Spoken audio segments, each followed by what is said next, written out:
ప్రియమైన సహోదరీ సహోదరులకు ప్రభువు పేరిట వందనాలు. మీకు మీ కుటుంబానికి యేసుక్రీస్తు యొద్ద నుండి దీవెనలు ఆశీర్వాదములు మెండుగా కలుగునుగాక. ఈరోజు యేసుక్రీస్తు యొద్ద నుండి మీకు బంగారు మాట, దేవుని వాగ్దానము. హబకుక్కు 2వ అధ్యాయము 4వ వచనము. వారు యథార్థపరులు కాక తమలో తాము అతిశయపడుదురు, అయితే నీతిమంతుడు విశ్వాస మూలముగా బ్రతుకును. Behold, his soul which is lifted up is not upright in him, but the just shall live by his faith. దేవునికి మహిమ కలుగునుగాక. ఈ వాక్యం వింటున్న మీరు నీతిమంతులు.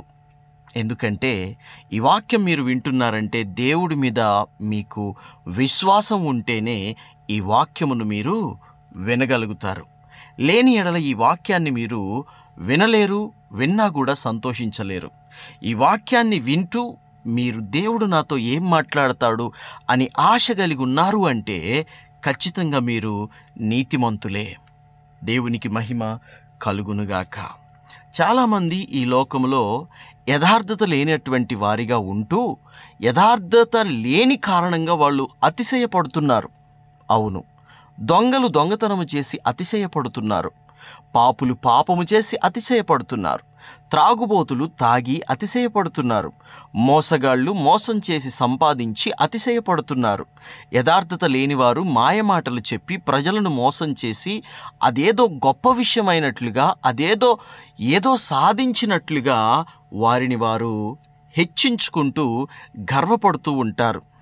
సంపాదనని పట్టి కాదు మనం గర్వించాల్సింది, మూర్ఖమైనటువంటి అబద్ధాలతో చెప్పి సాధించుకొని అబద్ధాలతో సంతోషించే విషయమును బట్టి కాదు మనం సంతోషించాల్సింది.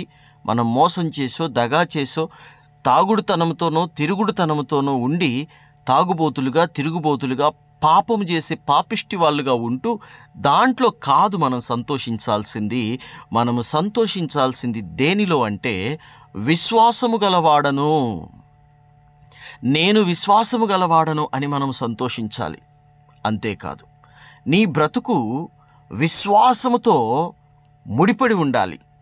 నీ జీవితంలో విశ్వాసము బలమైనదై ఉండాలి. విశ్వాస మూలముగా నీవు బ్రతుకుతున్నవాడవై ఉండాలి. విశ్వాసము ఎవరి మీద విశ్వాసము? ఎందుకు విశ్వాసము అంటే మన విశ్వాసము ప్రభువు మీదై ఉండాలి. మనం ఈ లోకంలో ప్రభువుని కాకుండా ఏ మనిషినైనా ఏ వ్యక్తినైనా దేనినైనా ఆధారం చేసుకుని బ్రతుకుతూ జీవిస్తూ ఉంటే ఒకరోజుకి అవి లేకుండా పోతాయి.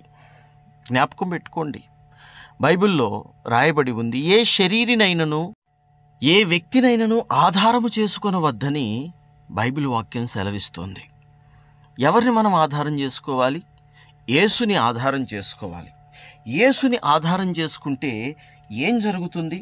యేసుని ఆధారం చేసుకుంటే వాక్యానుసారంగా నిత్య జీవం కలుగుతుంది, సమాధానం కలుగుతుంది, ఇంకా చాలా చాలా విషయాలు ఉన్నాయి. సమాధానం గురించి అయితే రోమాపత్రిక 5వ అధ్యాయము 1వ వచనంలో రాయబడి ఉంది, కాబట్టి విశ్వాస మూలమున మనము నీతిమంతులముగా తీర్చబడి మన ప్రభువైన యేసుక్రీస్తు ద్వారా దేవునితో సమాధానము కలిగియుందుము. దేవునికి స్తోత్రము కలుగునుగాక. దేని ద్వారా? విశ్వాస మూలమున మనము నీతిమంతులముగా తీర్చబడుతున్నాము. కాబట్టి నీతిమంతులమయ్యాము కాబట్టి ప్రభువైన యేసుక్రీస్తుతో ద్వారా మనం సమాధాన పడుతున్నాం. అవునండి, నీతిమంతులు మాత్రమే దేవునితో సమాధానముగా ఉండగలరు. నీతిమంతుడు ప్రార్థన చేసినప్పుడు దేవుడు ఆలకిస్తాడు. నీతిమంతుడు ప్రార్థన చేసినప్పుడు దేవుడు వింటాడు, జవాబిస్తాడు. నీవు నీతిమంతుడవు నీతిమంతురాలువు కనుక ప్రార్థించు, నీ ప్రార్థనకి దేవుడు జవాబిస్తాడు. అనగా విశ్వాసము గలవాడవు విశ్వాసము గలదానవు గనుక ప్రార్థించు, దేవుడు తప్పకుండా నీకు జవాబును ఇస్తాడు. అయితే నీతిమంతుడవు నీతిమంతురాలువు గనుక దేవుడితో నీకేముంటుందంటే సమాధానం ఉంటుంది. మరెవరికి సమాధానం ఉండదు? ఎవరికి సమాధానం ఉండదంటే దేవుడన్నాడు, విననేరకుండునట్లు నా చెవులు మందము కాలేదు, సహాయము చెయ్యనేరకుండునట్లు నా చేతులు కురచ కాలేదు. మీకును నాకును మధ్య మీ పాపములే అడ్డుగా వస్తున్నాయి అని దేవుడన్నాడు. ఎవరికి దేవుడు సహాయం చెయ్యలేడు? పాపులకు దేవుడు సహాయము చెయ్యలేడు. కాబట్టి దేవుని బిడ్డ, పాపం మనలో ఉండకూడదు. పాపం ఉండకుండా మరేముండాలి? మనలో విశ్వాసం ఉండాలి. ఆ విశ్వాసం నీతిగా మారుతుంది. విశ్వాసులు, నీతిమంతులు దేవునితో సమాధాన పడగలుగుతారు, దేవునితో మాట్లాడగలుగుతారు. నీతిమంతుడు ఇలానే బ్రతకగలుగుతాడు, దేవునితో మాట్లాడుతూ బ్రతకగలుగుతాడు. దేవునికి తన విన్నపాలు విన్నవించుకొని తనకి ఏమి కావాలో పొందుకుంటాడు, పొందుకొని వాటిని అనుభవిస్తాడు. నీతిమంతుడు ఆ విధంగా బ్రతుకుతాడు. దేవునికి స్తోత్రము కలుగునుగాక. గలతీయులకు రాసిన పత్రిక 3వ అధ్యాయము 6వ వచనము నుండి ఈ విధంగా రాయబడి ఉంది. అబ్రహాము దేవుణ్ణి నమ్మెను, అది అతనికి నీతిగా ఎంచబడెను.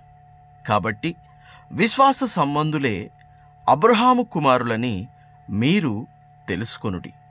దేవుడు విశ్వాసమూలముగా అన్యజనులను నీతిమంతులుగా తీర్చునని లేఖనము ముందుగా చూచి, నీ యందు అన్యజనులందరూ ఆశీర్వదింపబడుదురు అని అబ్రహామునకు సువార్తను ముందుగా ప్రకటించెను.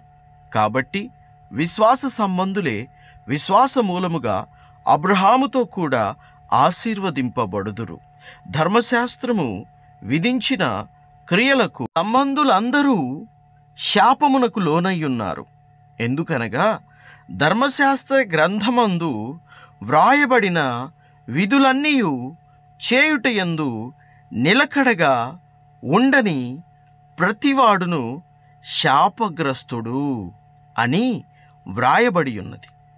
ధర్మశాస్త్రము చేత ఎవడును దేవుని ఎదుట నీతిమంతుడని తీర్చబడను సంగతి స్పష్టమే. ఏలయనగా నీతిమంతుడు విశ్వాసమూలముగా జీవించును. ధర్మశాస్త్రము విశ్వాస సంబంధమైనది కాదు, గాని వాటి విధులను ఆచరించువాడు వాటి వలననే జీవించును. ఆత్మను గూర్చిన వాగ్దానము విశ్వాసము వలన మనకు లభించునట్లు అబ్రహాము పొందిన వాగ్దానము క్రీస్తు యేసు ద్వారా అన్యజనులకు కలుగుటకై క్రీస్తు మన కోసము శాపమై మనలను ధర్మశాస్త్రము యొక్క శాపము నుండి విమోచించెను.